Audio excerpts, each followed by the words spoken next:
One of those, I mean, we need more business owners in the legislature, more people that have actually started from the ground up with nothing and built something, and then they understand all the hoops and things that you have to jump through to actually get a business up and running.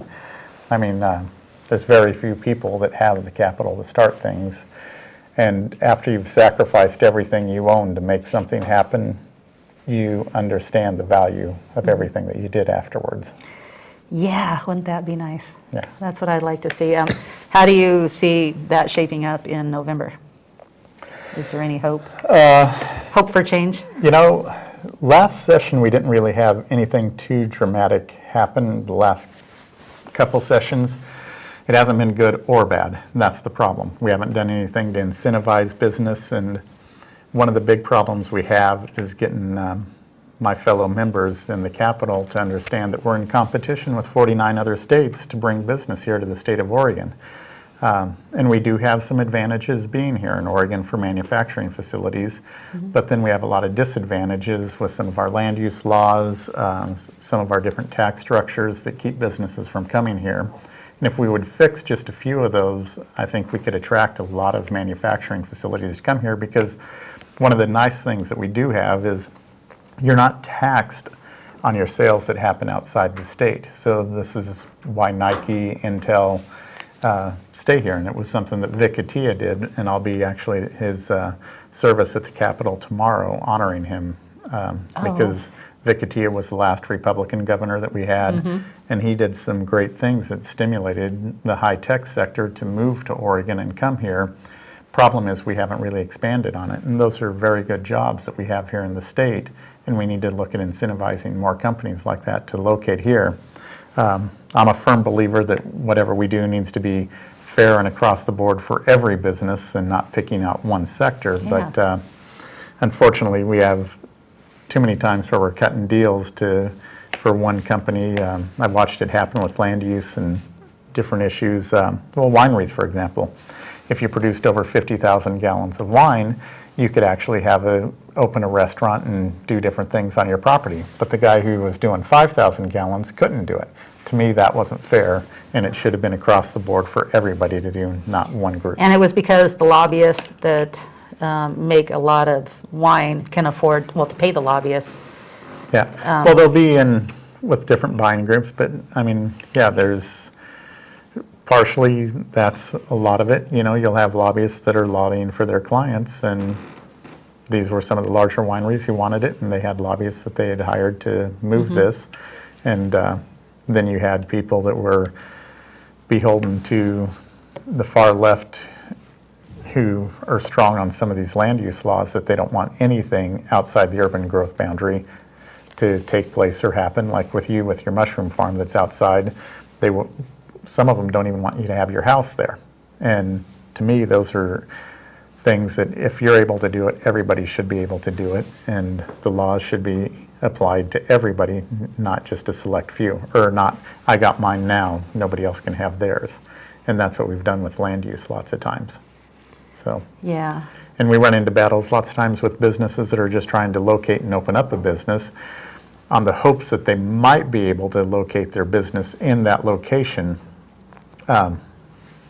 They have to go through a big appeal process to get the okay to actually start the business there, because a few people complain and say, hey, I don't want you to have a business here, and then you have to spend millions of dollars to actually get the okay, and we've seen that happen with businesses time and time again in the state.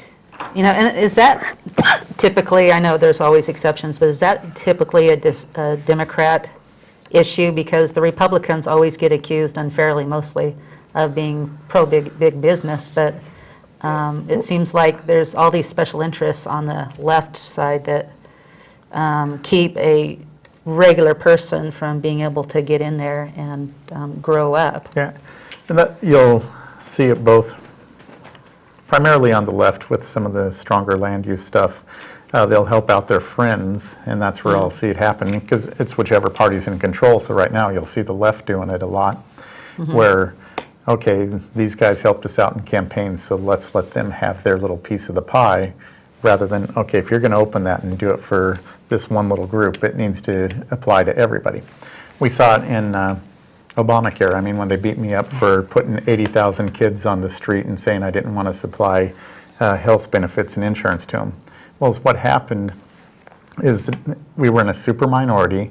Democrats had full control, so they had 36 seats, and they put a bill through putting a tax on basically private people who carried private insurance. Well, they excluded self-insured, which is your large corporations, and unions. So those two didn't have to pay the tax. So individuals and small businesses ended up paying the tax, where they're excluding the people that were funding their campaigns. So I voted no on it. I voted to repeal the bill, and then they ran all sorts of TV commercials trying to beat me up for it, because to me, if the small guy is going to have to, if the small guy is going to have to pay it, why shouldn't everybody have to pay it? Yeah. So, and that's the way government needs to function is, you know, it's either good for everybody or it's not good for anybody. You think this is all, you know, dishonesty and corrupt politicians and the media working with them that allows this to continue? You know, I would say a little bit is corruption. But some of it is, well, they're thinking, well, we can help out this one little group, but they don't look at the bigger picture. Sometimes they'll look at it, let's help out our friends, but we don't want this to expand too big because it could be bad, you know. I see. So sometimes it's just, they're not really being fair. You're just trying to take care of their buddy. And I've watched it with land use. I mean, where they actually wanted to locate a resort 2 sessions in a row. We had this happen. So we had a bill around the Metolius, a company that wanted to put an eco resort around the Metolius. Beautiful resort. I mean, it was going to be built in where you wouldn't have even known it was there. They were going to landscape it into the system, so when you walked through the forest, you wouldn't even realize you were walking into a resort the way they had it set up. And everything was environmentally friendly, as green as could be. And it was shot down by the environmentalist and a lot of people on the left, and I watched vote trading and everything go on and on with it. Very next session, the same guy who killed that bill cast the deciding vote for the fellow who owns the Banfield Pet Clinic, who wanted to open a resort in the John Day area. And they called out to his specific property in the bill. So it was just going to be from him. I voted yes on it the first time it went through because it was to allow 5 resorts to happen in that region, or in Central Oregon, that is just decimated because we've shut down industry and any ability for them to build over there with land use laws. So we're going to let them do 5 resorts. Bill goes over to the Senate, gets shrunk down to that 1 resort for the 1 individual, and comes back to us. I get up, speak out against it, and vote no on it when it comes back. Because at first it was to allow 5, then it was to the one specific guy who wanted it. And to me, that's what's wrong with government and with politics, is when we do that sort of thing. And it makes people not trust the political system when we do things like that. And that's what really needs to change. It seems like people who in politics, they have to be stellar straight arrows to really, for the process to work properly, or we'd have to have an honest media that calls things out fairly. Yeah, I mean, if the media would step up on some of those issues and, I mean, just beat the drum a little louder, it would make a difference. So then people would start thinking twice before that. Actually, I just got called from Willamette Week the other day because I had a bill that I voted against dealing with, we called it the body parts bill, but it was people who donate organs after they've been deceased, if they're in a car wreck or something like that. And it was a big battle, and it became finances because you had some people who wanted to be able to pick up the body and transport it to the people that would harvest the organs to ship them off. So now they have to pay for that rather than them picking up the body itself and then taking it to the mortuary. Then you had all these hospitals wanting to opt out of it and not be a part of it. So the 2 private companies that were doing this are the ones that were regulated under the system. Everybody who was screaming to be opted out of it are the ones who are now under investigation for not handling remains properly and dealing with the bodies the way they're supposed to. So, and I was one of the few people that voted no against it because here they were singling out individuals, and that was the very thing that I spoke against. if it's good enough for the individual or the single companies to have to be involved with it, how come basically at OHSU, some of the state-run hospitals that were wanting out of it, and to me, everybody should have been included into it and been monitored for tracking those bodies. Sure, boy. So, Huh. so you watch this stuff happen over and over, and now you'll see some of the media outlets that are trying to track it down and take care of it. Yeah. Well, with a little bit of time we have left over, we have a race in November, and we have, how do you think the House will go, the Senate will go? Can you put a plug in for Representative Richardson running for governor? I can. And just how do you see things look, and what would it take for it to I think look better? the Senate, and I think one thing people need to understand, that balance is good. Probably the best session, one of the better sessions we've had is when we were tied 30-30, and there is some balance in power to stop some of the corruption from happening. The Senate, I think, could be tied, or the Senate may go to the Republicans. A very good chance the Republicans will control the Senate. The House, I think, is going to be very, very close. I think you could see that go 29-31. Republicans, I think, will gain 2 or 3 seats on the House side, I'm hoping. And then Rep Richardson, there's no reason why he shouldn't be our next governor. I mean, the governor we've had right now has proved to be incompetent time and time again in decisions he makes, who he hires. I'm the one who held up Cover Oregon and almost had the bill killed. Same thing with Obamacare and everything else that went through. I mean, the governor's proved that he can't hire the right people to run the show. So the governor that we have needs to be replaced.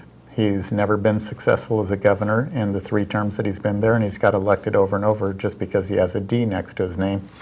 Now we have Representative Richardson, who I've had the pleasure of serving with the whole time I've been in the House. Very, very intelligent man, understands the budget and understands that we need to live within the budget and won't go back out to the taxpayers and keep asking for more and more.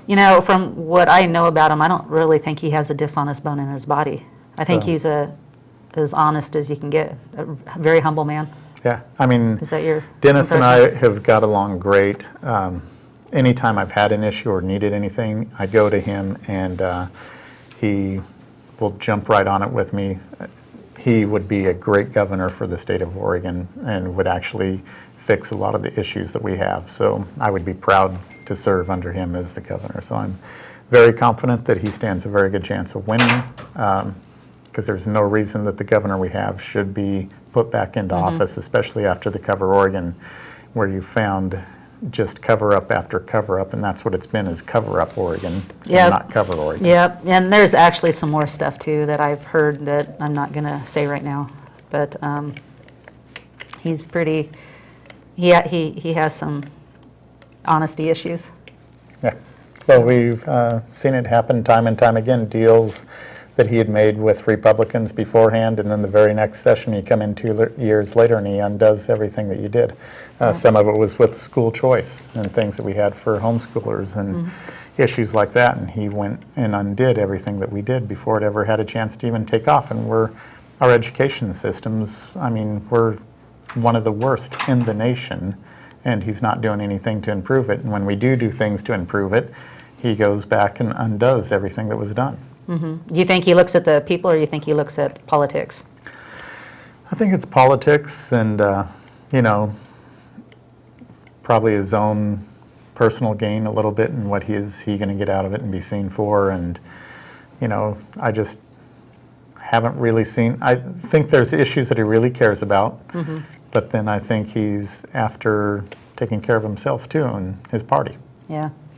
So, well, unfortunately, that's exactly what people don't like in politicians. So, vote for Representative Jim Weidner, House District 24, if you're in this area. Not just Yamhill County, but now we have pieces of Washington County too, small parts. And basically go from McMinnville, so Highway 18 is kind of the divider in McMinnville, all the way over to Hillsborough High School. So I got a large portion of Washington County now.